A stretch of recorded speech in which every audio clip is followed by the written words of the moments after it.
KBC में करोड़पति पति। सूरज के जीवन का एक ही फंडा था कि मेहनत तो गधा भी करता है, घर बैठे जो कमाए समझदार वही होता है। इसीलिए उसने कभी नौकरी ही नहीं ढूंढी। इस बात से हालांकि उसकी पत्नी शिखा बिल्कुल भी अग्री नहीं करती थी, पर फिर भी सूरज को समझाना बेकार था। टीवी में कैसे बनोगे करोड़पति का ऐड देखकर उसे लगा कि बस अब तो घर बैठे ही वो करोड़पति बन सकता है, और उसके पीछे उसने अपने सारे सोर्सेस एक्टिव कर दिए।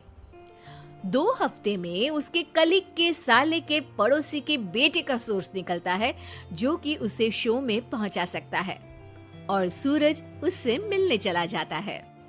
अच्छा, तो हमें मुकेश जी बता रहे थे कि आप हमें शो में पहुंचा सकते हैं। हाँ, उसमें कोई तकलीफ नहीं है। मैं कल अगर कोशिश करूँ तो इसी महीने में आपका नंबर आ जाएगा। अरे ये तो बहुत बढ़िया हो गया। अच्छा, वो सिलेबस और क्वेश्चन पेपर का कोई जुगाड़ है क्या? उसका तो कोई जुगाड़ नहीं है। तो वो वाकई में कुछ भी पूछ सकते हैं? हाँ, वो तो बच्चन जी पर है, जो पढ़ते हैं वो पूछ लेते हैं। पहली कोशिश फेल होने पर अब सूरज के सामने एक बहुत बड़ा सवाल था कि आखिर जवाब कहाँ से लाए। तब शिखा ने एक सजेशन दिया, क्यों ना सूरज अपने चचेरे भाई सुमित से मदद मांगे, जो कि यूपीएससी की तैयारी कर रहा था। हालांकि इतनी मेहनत करना सूरज को समझ में नहीं आता था, पर कोई और रास्ता ना मिलने पर वो आखिर सुमित से बात करता है। अरे सुमित, हमारा कैसे बनोगे करोड़पति के लिए सिलेक्शन होने वाला है। तुम हमें थोड़े चिट बनाने में मदद करोगे क्या? अरे भैया, चिट बनाए तो सालों हो गए, उसमें हमारा एक्सपर्टीज नहीं है, बल्कि आप बोलो तो हम आपकी पढ़ने में जरूर मदद कर सकते हैं। हट, कैसी अनाप शराब बातें कर रहा है तू। सूरज ने सुमित को मना तो कर दिया था, पर तैयारी करने के सिवाय कोई चारा उसे दिख भी नहीं रहा था। खासकर जब 12 के पेपर लीक करने के एक्सपर्ट शुक्ला जो भी हाथ जोड़ लेते हैं। आखिर सूरज को सुमित के पास जाना ही पड़ा, और उसने सुमित और शिखा से वादा किया कि वो बहुत मेहनत करेगा। 1 महीने की तैयारी के बाद फाइनल हुआ कि शो से 1 हफ्ते पहले एक ट्रायल खेला जाएगा, जहां पर सारे रिश्तेदार ऑडियंस की जगह पर होंगे और शिखा सवाल पूछेगी। दूर दराज से भी रिश्तेदार आकर हाजिर हो गए देखने कि आखिर कैसे बनेगा सुमित करोड़पति। सब कुछ सेट था, और इतने में सूरज आकर अपना स्पीच देता है। ये 1 महीना मेरे लिए आसान नहीं था, पर अपने भाई सुमित और अपनी पत्नी शिखा की मदद से मैं इतनी दूर पहुंच पाया हूँ। मेरे मम्मी पापा के आशीर्वाद ने भी बहुत साथ दिया है मेरा। मैं उम्मीद करता हूँ कि आज के शो में आप लोगों को बहुत मजा आएगा। साक्षी पहला सवाल पूछती है और पूरे कमरे में सन्नाटा छा जाता है। इंडिया में कितने स्टेट्स हैं?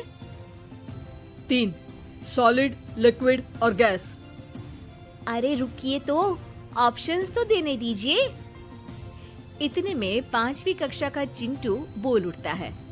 अरे क्या मामा, आप तो पहले सवाल पर ही आउट हो गए। अरे बेटा, पहला सवाल तो ट्रायल होता है ना। अरे तुम अब देखना। देखने जैसी बात तो थी ही। सूरज को इतना शांत किसी ने नहीं देखा था। कभी कभी तो लगता था मानो सूरज आंख खोलकर ही सो गया हो। मामा जल्दी करो प्लीज, कल सुबह पनवेल भी तो निकलना है। अरे हट, कंसंट्रेट करने दे मुझे। 3 सवाल में 3 लाइफलाइन खत्म हो चुकी थी, और अब चौथे सवाल पर भी सूरज का मौन नहीं टूटा। पर सूरज अभी भी हार मानने को तैयार नहीं था। उधर हर कोई सूरज को छोड़ सुमित को देख रहे थे। आखिर सुमित ने ही तो पढ़ाया था सूरज को। गजब बेइज्जती है यार। अरे बेटा, तो बाप का, दादा का, भाई का, सबका नाम बुड़वाएगा। अरे 3 लाइफलाइन ले ली तो भी तेरा कुछ नहीं होना है। अरे कोई इतनी बात करता है क्या शो पर? अरे बेटा, शो पर तेरे जैसे भी तो नहीं आते ना। सूरज की ये जंग आखिर 1 घंटे बाद 5वें सवाल पर खत्म हो गई, जब उसने इंडिया के नेशनल बर्ड का नाम कहा, कौवा। अरे बेटा, मजा तो बहुत आया, बस थोड़ा टाइम पर खत्म होता तो आनंद भी आ जाता। ताने बारिश के बूंदों की तरह बरस रहे थे और सूरज को भी समझ आ रहा था कि ये करोड़पति बनना शायद उसके बस के बाहर की बात है। पर वो आखिर ये बात मान कैसे लेता? वो सख्त लौंडा जो ठहरा, उसने सोचा कि बेइज्जती तो हो ही चुकी है, पर अगर मैं हार नहीं मानूं तो शायद कुछ हो सकता है। शिखा, तुम देखना, असली शो में आग लगा दूंगा, आग, करोड़पति बनूंगा मैं। हाँ, सब्जियां खत्म हो गई है घर पे, ले आओ। पहले पति बन जाओ, फिर करोड़पति बनना। अरे गजब बेइज्जती है यार। बेटा, अभी तो घर पर ही हुई है, 1 हफ्ते में तो तुम देश के सामने करवा कर आओगे।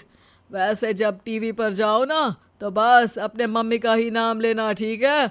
कोई पूछे तो बोलना कि पापा नहीं है मेरे।